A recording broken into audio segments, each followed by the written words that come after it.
Salut à tous, voilà aujourd'hui pour le deuxième podcast, donc toujours avec Eric et Dao. Eric, est-ce que tu pourrais te donner ton... Qu'est-ce que tu as J'ai dit dit? éloignez-vous de la gasoline. Est-ce que tu pourrais te donner ton adresse de podcast? J'ai eu une demande ce matin à ce sujet-là ou le YouTube sur lequel ils peuvent se trouver. Ronin Knowledge, donc Ronin Knowledge, Knowledge comme en anglais, donc R-O-N-I-N, Ronin Knowledge, K-N-O-W-L-E-D-G-E. Ok, est-ce que tu peux te rapprocher de ton téléphone parce que là on t'entend pas très bien. Ronin Voilà. Knowledge, Ronin Knowledge, Ronin comme Ronin et Knowledge comme savoir en anglais Ok. sur Et YouTube. toi, Dao, ton podcast, il est où? Où est-ce qu'ils peuvent le trouver? J'ai pas de podcast. Enfin, j'en ai Bah, si tu as plus. un podcast, je te rappelle, tu as un truc Ah oui, où c'est vrai. tu spammais les gens à tir à l'arigot. C'est philosostreet.com, je crois. Je sais plus. Ouais, .com. Mais bon, je suis en stand-by de podcast là. Pour l'instant, je me fais inviter Ben dans non, la... on en a fait un aujourd'hui. Oui, on a fait un podcast aujourd'hui, mais qui n'a pas été enregistré avec un ami qui travaille dans la finance. Mm. Ok, donc aujourd'hui, ce que je voulais qu'on voit, c'est cette notion par rapport à la guerre. À votre avis, comment on pourrait interpréter cette notion de nous sommes en guerre et si guerre il y a, quel type de guerre faudrait voir. Moi, ce matin, je partais plutôt du principe que si guerre il y a une guerre vis-à-vis de nous-mêmes par rapport à nos habitudes, et là, c'est ce qu'on disait un petit peu avant avec Eric, avec ces espèces de patterns à la con qui sont créés par j'ai l'habitude d'aller chercher mon pain à telle heure, j'ai l'habitude d'aller chez le boucher à telle heure, je dois aller chercher les enfants à telle heure, je dois aller au training à telle heure. Ah merde, j'ai plus ça, comment je vais faire? Et là, on commence à avoir des notions complètement parfois absurdes dans nos comportements ou dans nos mindsets, dans nos états d'esprit. À ce moment-là, comment vous voyez cette notion qui a été proposée par le président, mais qui peut-être peut aller plus loin par rapport à cette notion de guerre et qu'est-ce que euh, vous en captez ou en tout cas comment vous le percevez? Comment tu le perçois, Eric? Je pense que, alors, moi, la façon dont je l'ai pris quand je l'ai entendu, nous sommes en guerre, je le prends comme nous sommes en guerre contre un ennemi invisible, d'accord? On a le virus, on ne le voit pas, on ne le sent pas. Donc c'est plutôt, je pense que c'est la prise de posture qui est importante.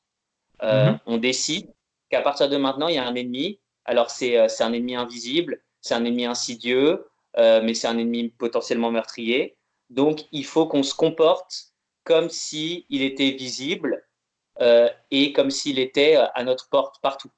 Donc je pense que D'accord. c'est un rappel à l'ordre. J'ai entendu ce matin un type au marché, je suis allé faire le marché pour mes parents, qui disait mais ça va pas, il y a des gens qui sont vraiment en guerre, ça va pas utiliser des termes pareils, etc. Alors, c'est les gens des marchés, d'accord, donc eux, ils continuent de bosser, ça les arrête pas trop, etc. Et ils doivent aussi maintenir un climat de confiance vis-à-vis des personnes qui achètent chez eux, parce que sinon ils ne viendront plus. Mais je pense que la terminologie était assez. Les Français, on a vu, ont besoin d'un certain choc, d'accord, de se dire bon bah ça déconne plus, on peut pas aller au parc, on peut pas aller à la plage. Donc je pense que l'image de guerre, la posture est importante. Ensuite, est-ce que les gens vont vraiment se rendre compte de ce que ça veut dire, ont déjà une idée de comment il faut se comporter en guerre? J'en suis pas sûr.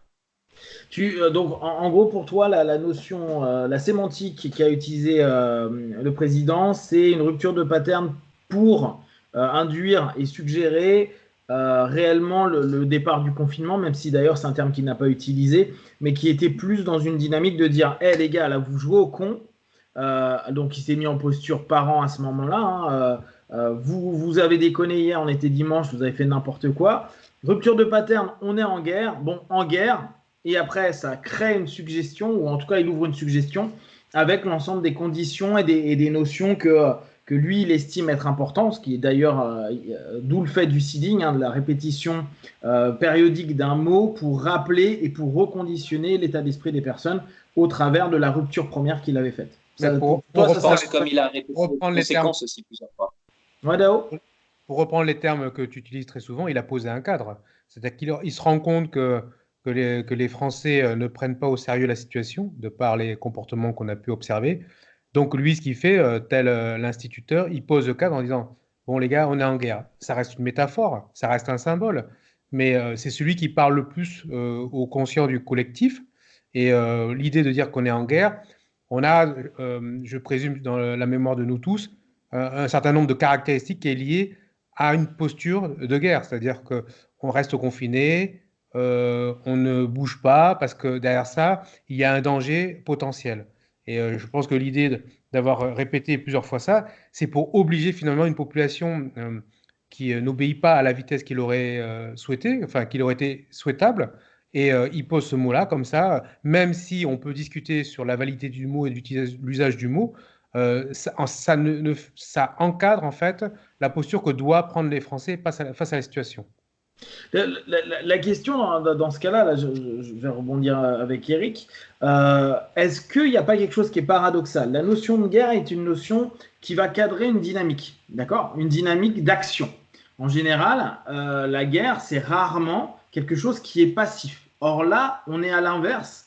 On se met en zone safe, c'est-à-dire en zone de non-conflit potentiel pour ne pas créer davantage justement de conflits et de problématiques qui pourraient en créer. Est-ce que la notion de guerre, même si moi, surtout avec mon énéatype, c'est quelque chose qui me va complètement et j'aime beaucoup, la sémantique en tout cas, la guerre, je suis pas sûr.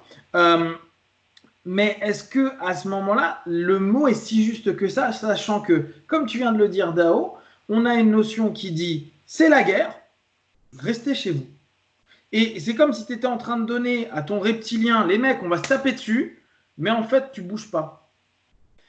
Comment, à votre avis, est-ce que c'est juste? Après, pour moi, ça m'a pas choqué, hein, mais comment vous pouvez le percevoir et comment, avec cette idée de recadrage, comment toi tu le vois, Eric? Après, tu nous diras.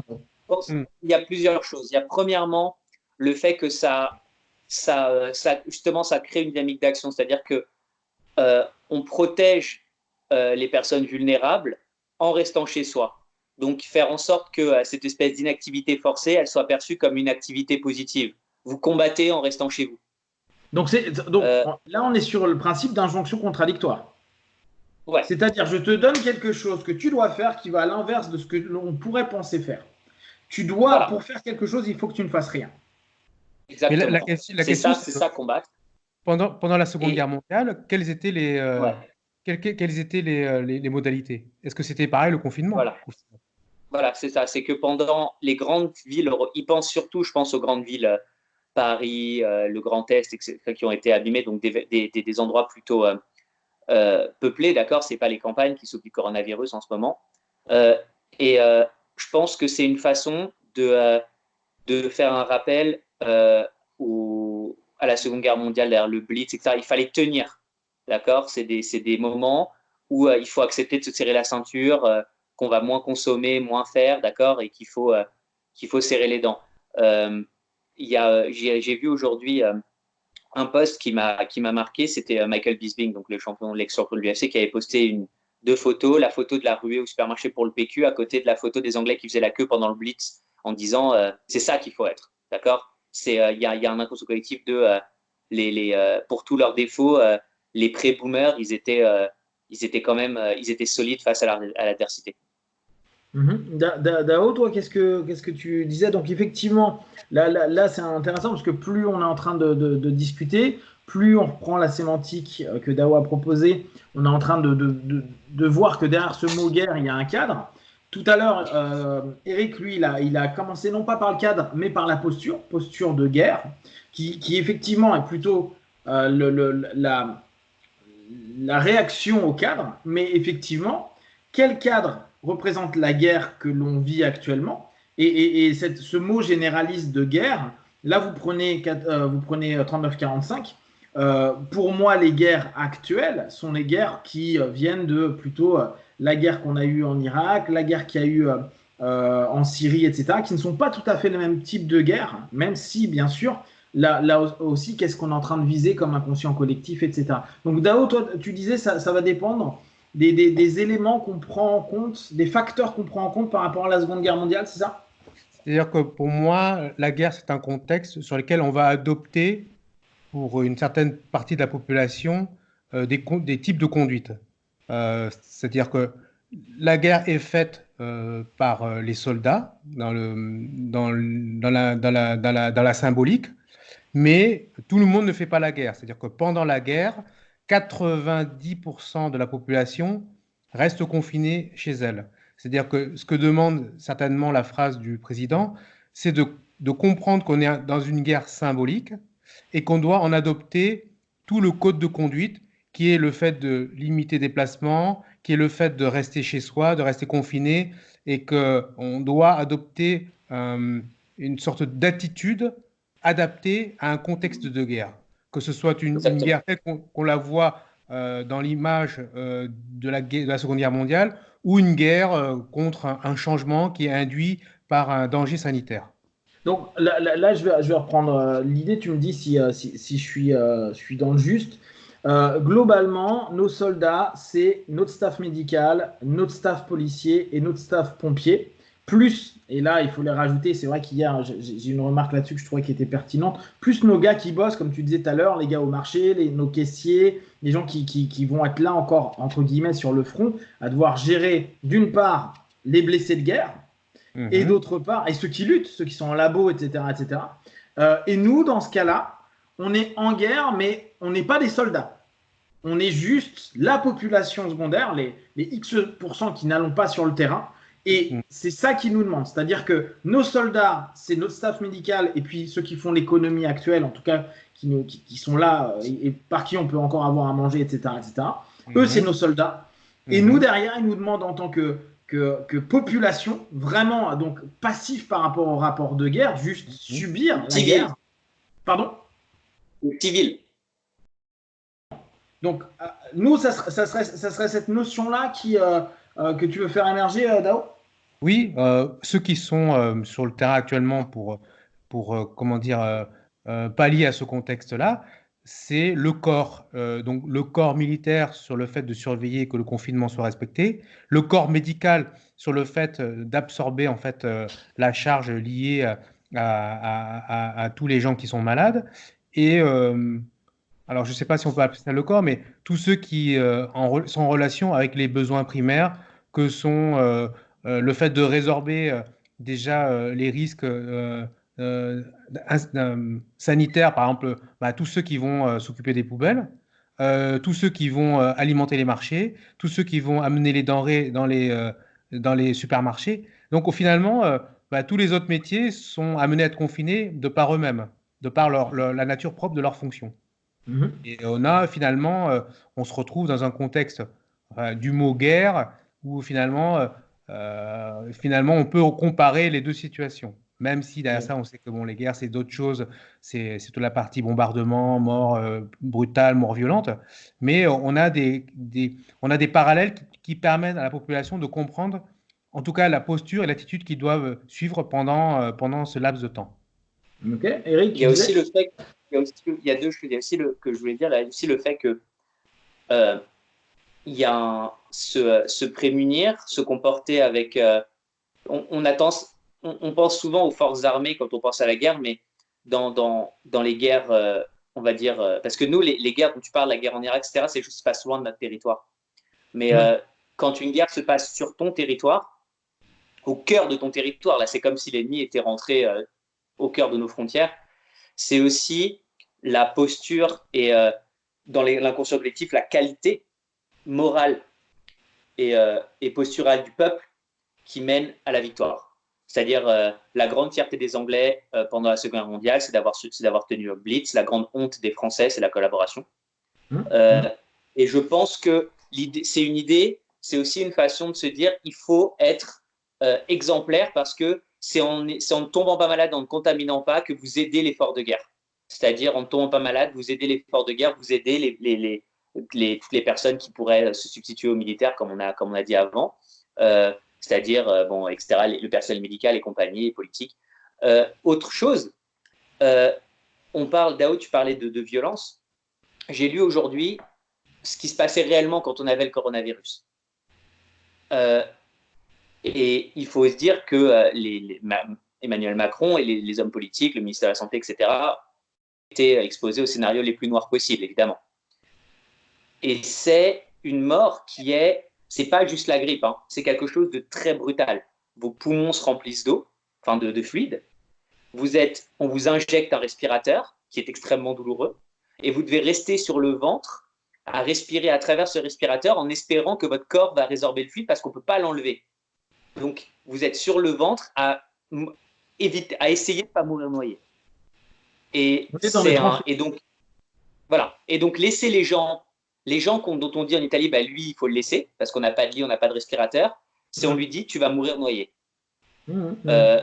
Donc, je pense que dans la tête de Macron, comme tu dis, les tranchées, il y a une image qui a dû avoir, on parle de l'homme là, il y a dû avoir une image extrêmement brutale. Surtout que les médecins partent toujours du principe qu'il faut être simple et pessimiste, parce qu'on ne peut être que agréablement surpris en cas de pandémie. Et donc, je pense qu'il a des images extrêmement violentes dans la tête. D'ailleurs, comment vous... donc, quelle image, là on va reprendre par Dao, mais quelle image vous avez justement de ce mot guerre dans le contexte actuel? On est bien d'accord, comme tu l'as recadré, Eric, sur nos territoires à nous, vécu là, non pas avec des bombardements, mais avec un virus qui est dans nos terres, qui est là, qu'on est envahi dans la notion première du terme. À votre avis, comment vous le percevez, cette notion guerrière, pour vous, dans votre quotidien, dans votre façon de penser? Est-ce que ça change des choses? Est-ce que ça vous responsabilise sur certains éléments? Est-ce que ça vous fait prendre de la distance sur d'autres choses? Est-ce que vous avez, ne serait-ce que dans ce début, parce que là on n'est qu'au jour 2 de confinement, quelque chose qui, à votre avis, pourrait mûrir, grandir et peut-être percer de cette expérience? Moi, je vois ça comme une transition. C'est-à-dire que après, il faudrait faire une étude de tous les impacts de toutes les guerres qu'il y a eu dans les différents pays. Est-ce que derrière ça, il y a des choses qui ont changé d'une certaine manière, même pas forcément de manière visible, même de manière invisible. Alors, ce matin, on en parlait avec un copain, là, justement, sur l'impact sur les marchés financiers. Il y a indiciblement un changement qui aura lieu d'un point de vue économique. Bien sûr.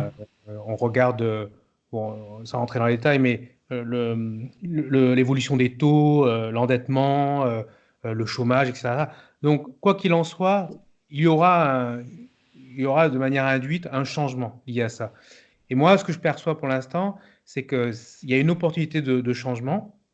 Il y a un truc que je trouvais hyper intéressant, que j'avais vu sur un autre podcast, c'est qu'on va commencer à écouter les scientifiques, les médecins qui donnent des signaux d'alerte et qui disent qu'il faut maintenant, le gouvernement écoute les médecins, écoute les scientifiques. Ceux qui sont sur le front. Parce que le problème, c'est qu'on a eu un ensemble de pseudo-experts médecins, mais qui ne sont pas sur le front, qui étaient plus des théoriciens. Là moi, hier, tu nous as envoyé une vidéo de, je ne sais plus le nom du gars, mais c'est justement la première chose qu'il disait. Il dit maintenant, les gens qui sont mis en avant sont des experts de terrain, des mecs qui sont face à la maladie, pas des mecs qui disent oui, mais moi j'ai un doctorat en blablabla. Et selon les études, ça devrait ceci, cela. Là, tu as les gars qui sont sur le terrain et ceux qui sont aptes à faire les perspectives parce qu'ils ont vu le terrain, parce qu'ils se sont dit, là, il y a quelque chose. Effectivement, il y a quelque chose d'important. Alors qu'avant, c'est vrai, on écoutait plus les marchés financiers. Et là, il y a une perte de confiance sur les marchés financiers. C'est-à-dire que pour moi, cette période-là, cette transition-là, c'est une manière de regarder à la loupe de tous les changements brutaux des systèmes qui sont fragilisés et qui sont fragiles. Notamment les banques centrales sont fragilisées, les marchés financiers sont fragilisés. Et peut-être qu'à un moment donné, le consensus détournera son regard de ces dictates de la finance qui finalement vont s'évaporer avec ce qui va se passer pour regarder un peu plus ceux qui ont des véritables démarches scientifiques terrain qui vont donner les augures de la marche à conduite suite à ce qui se passera après cette guerre. Et toi, Eric, qu'est-ce que tu en perçois? Alors, là-haut, c'est penché pas mal sur l'aspect macro. Et je trouve que c'est très intéressant ce qu'il a dit sur l'écoute de la communauté scientifique. On verra ce que ça donne sur les crises sanitaires, sur l'écoute en ce qui concerne le réchauffement climatique. Après, on verra aussi s'il n'y a pas au contraire une volonté d'oublier. Donc, on verra. Par contre, donc moi, je vais me focaliser plus sur le personnel, sur le micro. Personnellement, moi, cette crise, je la vois comme… moi, j'ai une petite frustration dans cette crise, c'est que j'ai envie de faire des trucs. J'aimerais aider, d'accord. J'aimerais être brancardier, je sais pas, j'aimerais faire un… J'aimerais… Enfin, c'est un peu moche comme image, mais je me vois, j'aimerais bien porter des malades, creuser des tombes, enfin, je sais pas, faire quelque chose qui aide. Mais en fait, on nous dit, bah, pour aider, pour être exemplaire, il faut rien faire. Et, Donc, la guerre te ramène à une passivité à ce moment-là? Une passivité non voulue. Je me suis toujours dit, en cas de conflit, si là, demain, il y avait une idée, on disait, bon, on a besoin de volontaires pour aller brancarder dans le Grand Est, j'irai tout de suite.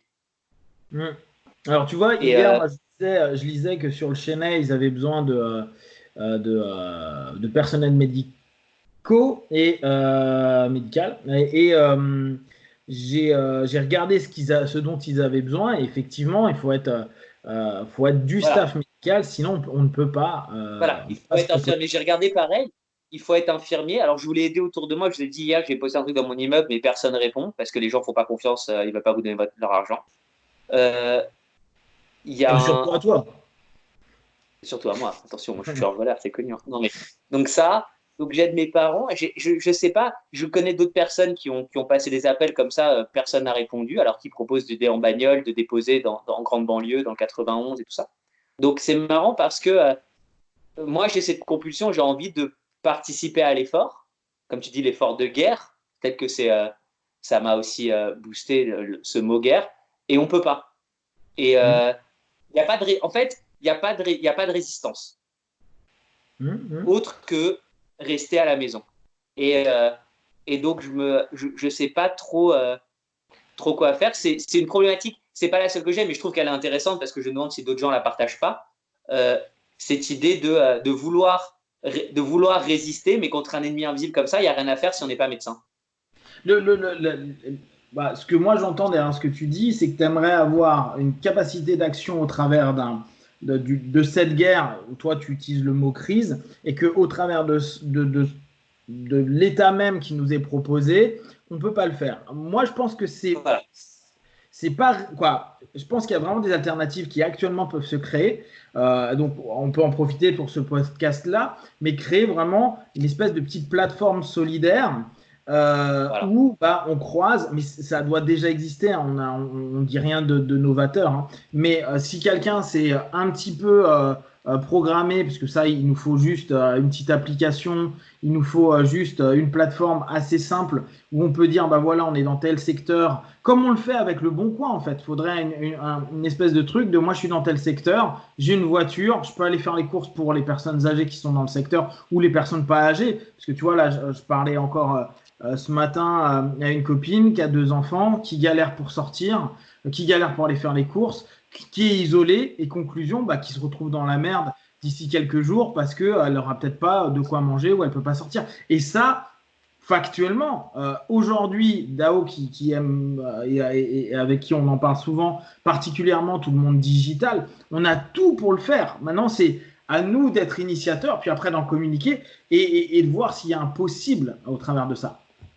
Je suis pas sûr que les gens soient réceptifs. D'après ce que je vois, en tout cas dans mon entourage direct, c'est-à-dire dans mes voisins, mon quartier, donc je suis dans près du 17e arrondissement, à Levallois, près du 17e arrondissement de Paris, et du 16e. Moi, et je vois. C'est Balkany, il n'y a pas de problème. Oh, bah c'est bon, t'inquiète. Je suis sûr qu'on a des masques cachés quelque part. Et il y a un. Non, mais t'inquiète, j'ai dit à personne, c'est bon. Non, mais je pense que je pense que la part des gens sont pas encore prêts à considérer que c'est une. Ça fait un peu peur, c'est une angoisse sous-jacente, mais c'est pas dans leur tête une crise majeure. On est toujours deux. Oui, ça c'est important. Là, ce qui va être intéressant sur nos podcasts, ça va être de voir sur les semaines, parce que moi, très sincèrement, je ne crois pas que ça va durer que 15 jours. On verra. Mais déjà, on verra nos tronches dans 10 jours, tu vois. Et on verra comment les gens réagissent dans 10 jours. Parce que là, n'oubliez pas, c'est ce qu'on disait hier, ce qui se passe, c'est qu'il y a beaucoup de notions qui sont très irrationnelles, parce que les gens sont dans la peur, mais une fois qu'ils auront leurs 20 kilos de pâtes et qu'ils auront leur PQ, tu verras que de toute façon, ça va changer. Et donc, on va passer sur une autre étape. Cette étape-là, bah, c'est les premiers jours, tu vois, c'est la désorganisation, l'irrationnel, la peur. Sous quelques jours, on va déjà avoir un pattern qui va se créer avec des habitudes, des possibles. Et c'est là, c'est pour ça que je pense que l'initier maintenant, même si aujourd'hui c'est trop jeune, peut-être dans 10 jours, ça sera mûr. C'est ça qui peut être intéressant à prendre en compte. Dao, qu'est-ce que tu en penses, toi, Est-ce de ça? qu'il y a des gens qui. Bon, tu te l'as bien dit, hein, pour l'instant, on est au jour 2, donc si tu veux, je pense qu'il y a beaucoup de gens qui n'ont pas encore réalisé ou qui ne sont pas encore complètement dedans. Mais est-ce qu'on a des gens qui appellent à l'aide? Non, c'est ça que je dis.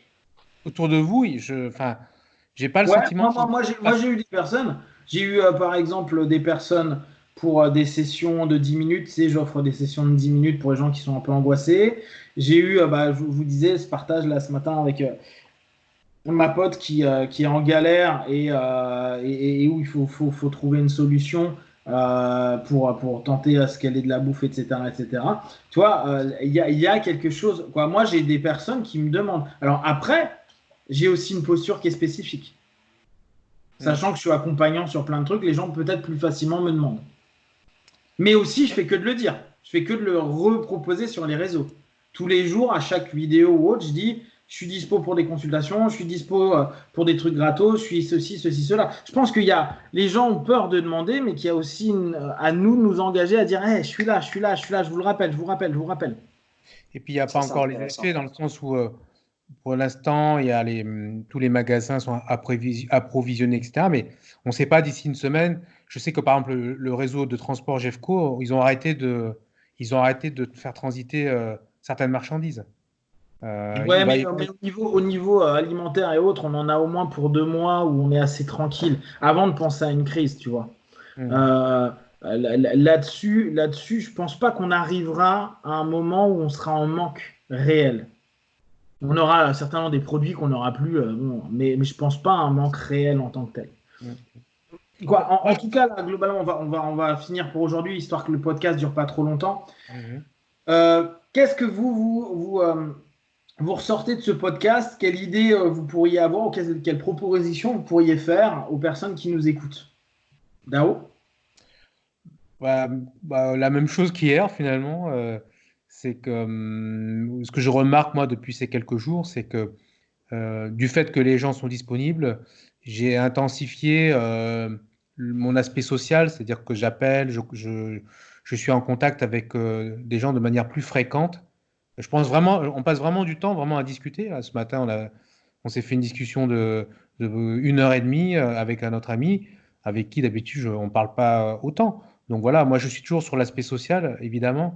C'est vrai que voilà, il faut maintenir la routine, il faut qu'elle s'installe cette routine, et après on aura passé cette transition du changement de rythme de vie, et ce sera beaucoup plus facile. Mais ce qui est plus difficile, c'est dès le départ tenir la routine et essayer voilà, de l'intégrer complètement dans notre agenda.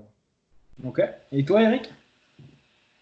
Moi, je suis intéressé par cette idée d'essayer de créer une plateforme pour aider les gens autour de nous, comme Pancadi. Donc, s'il y a quelqu'un qui sait faire ça, moi, je serais content de faire partie, de donner un coup de main. Et sinon, pour rebondir encore une fois sur ce qu'on a dit la dernière fois, pour ce qui est des routines et de ce que vous faites pour évoluer, euh, moi, je pense que je vais commencer à partager la mienne, c'est-à-dire ce que je fais tous les jours pour être, parce que je pense que ça fait, moi, je sais que les trucs, les podcasts et compagnie, ça me fait me sentir moins seul. Donc, je pense que je vais commencer à partager ce que je fais tous les jours, mes petites nouvelles routines du quotidien, les petits progrès, en espérant que les gens feront pareil et partageront avec Mhm. moi aussi. Donc, Mhm. je filerai tout ça juste parce que c'est un fonctionnement qui, moi, me convient. Il doit bien y avoir un autre Pékin comme moi. S'il y a un type, s'il y a une personne, ça me fait penser à la conversation qu'on avait eue, que ça intéresse aussi, ça sera peut-être ce sera peut-être une bonne façon de monter dans mon pick-up. Voilà. Ouais, Dao. Deux choses. La première chose, c'est que hier soir, je suis allé voir mes voisins pour demander comment ils allaient. Tu vois, j'ai passé 5-10 minutes à discuter avec eux voilà, pour prendre un peu des nouvelles et puis montrer qu'on pense à eux. Et la deuxième chose, donc j'ai fait ça sur mon entourage proche. Et deuxième chose, c'est que j'ai appelé Fabien qui est professeur de Lucta Livre à Infinity à Nanterre.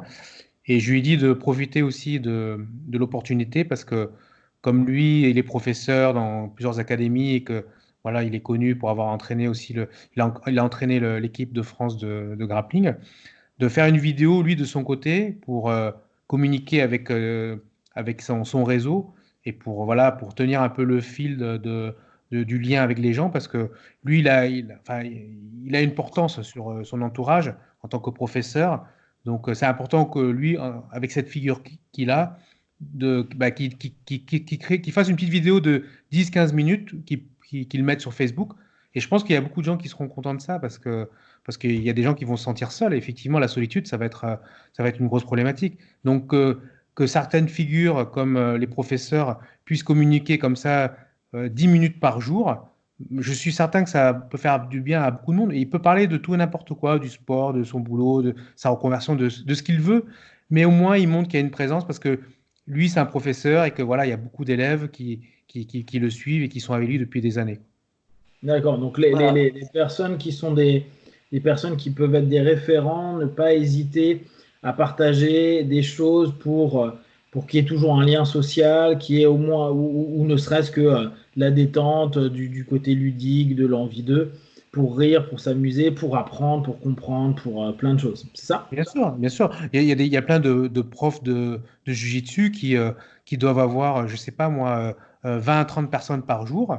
Et tout d'un coup, ça disparaît. Enfin, il faut savoir que pour ces gens-là, ça représente quand même un manque de ne pas avoir leur professeur, le moment où ils vont se détendre, faire leur sport, etc. Donc, moi, je trouve que c'est bien aussi, Le pour ceux jiu-jitsu qui n'ont pas tout court, ça l'habitude de le manque aussi, faire. hein. Hein? Hmm. Quoi? Juste le jiu-jitsu tout court, ça me manque, hein. Il n'y a Oui, pas que les oui, gens, il y a le oui, bien jiu-jitsu qui sûr, mais manque bon, aussi, hein. il y a des gens aussi qui vont faire du jiu-jitsu pour se détendre, hein, pas pour être champion du monde, hein. Donc, donc du coup, ouais, je trouve que c'est Je suis bien d'accord avec que vous. les gens qui n'ont pas forcément l'habitude de parler sur les réseaux, ça coûte rien de mettre une petite vidéo de 10 minutes. Ils disent, voilà, tous les jours à 20 heures, au lieu du cours, ben, je vous parle pendant 10-15 minutes. Et puis, je pense que ça peut faire du bien à beaucoup de gens. Voilà. Ok, très bien. On va s'arrêter là. Alors, on a fait plus long que prévu. On se revoit demain. Donc, moi, je mets la vidéo à 19 heures de façon générale, autour de 19 heures. Je vous rappelle donc que moi, de mon côté, le matin, vous avez la vidéo du matin sur psycho, etc. À 14 heures, vous avez la vidéo sport. Et à 19 heures, vous avez cette vidéo-là. Et je fais des petits ateliers une fois tous les 2 jours sur l'hypnose, questionnosophie, etc., etc. Et je pense que je ferai des lives et autres. Pareil, n'hésitez pas à suivre Dao, à suivre Eric. N'hésitez pas d'aller sur leur Facebook ou sur leur Instagram.